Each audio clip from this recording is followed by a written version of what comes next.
Every once in a while you come across a 3D file that is a GLBT, and you think to yourself, what in the multiverse is this? Is it a print file? Is it for 3D modeling? Or some type of futuristic alien constraint? Today we're breaking down the difference between STLs, 3MFs, and GLBs. What they mean, when to use them, why one of them is kind of ancient, and why one of them may be secretly your new favorite.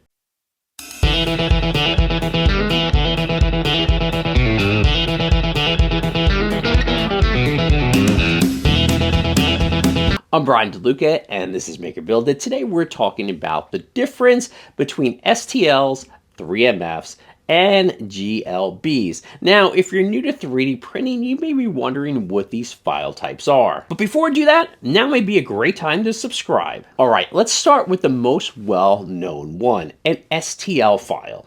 STL stands for stereolithography.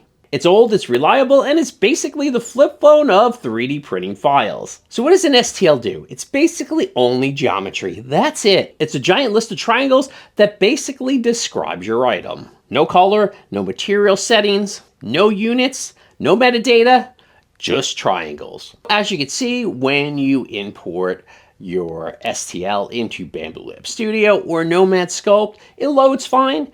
But it's just your object, absolutely no color or any other information. And sometimes it even comes out the wrong scale because with STLs, they don't know if they're measured in millimeters or inches. STLs are simple, that's pretty much why they're everywhere. But STLs also are sort of limited. Now let's talk about 3MFs. 3MF stands for 3D Manufacturing Format. This is like the STL's smarter younger sibling. So what's really difference between an STL and a 3MF? A 3MF could store color information, multiple objects, material assignment, units of measure, print settings, and even slicer configurations. That's why when you upload to things like MakerWorld, they actually ask you if you have a 3MF file. So if you're using something like Bambu Studio or PrusaSlicer, when you export your 3MF, you're not just saving your geometry. You can save supports, orientation, infill, layer height, everything.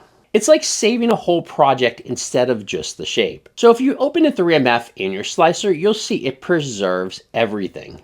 And if you import it into Blender or into Nomad Sculpt, it may fail because 3MFs are really designed for a 3D printing manufacturing workflow. This is a really good file format to use if you're sharing your file with a print setup, if you want someone to print exactly like you did, or if you're using an AMS to print with multicolors. For multicolor prints, 3MF wins.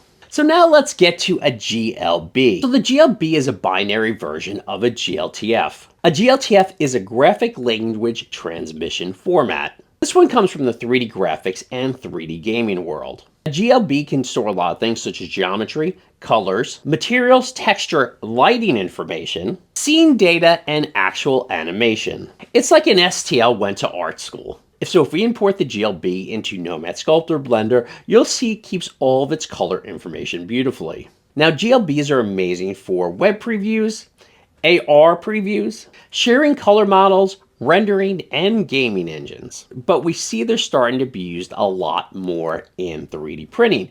But most of the time when you import them into your slicer doesn't love them as much as you may. Because GLBs are great for modeling and visualization. Less universal for pure 3D printing workflows. But we're starting to notice something going on in the 3D printing world.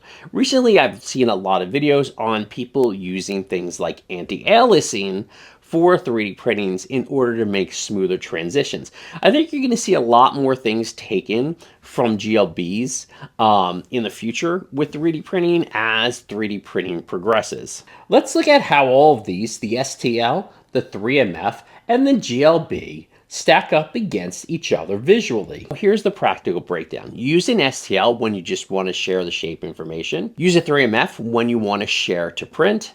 And use the GLB when you want to share the entire environment that you created. So next time you download a file and you see it's an STL, a 3MF, or a GLB, you'll know exactly what you're dealing with. And if you're doing a lot of multicolor printing or sharing your files that you created, 3MF may be your hero. If you're designing or showing off your beautiful designs, you may want to go with a GLB.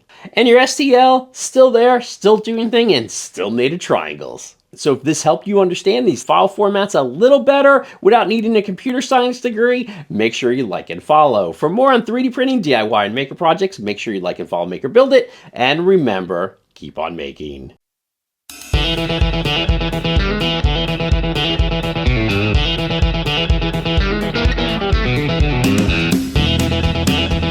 Oh, and remember, the right file format doesn't save your 3D model, it saves your workflow.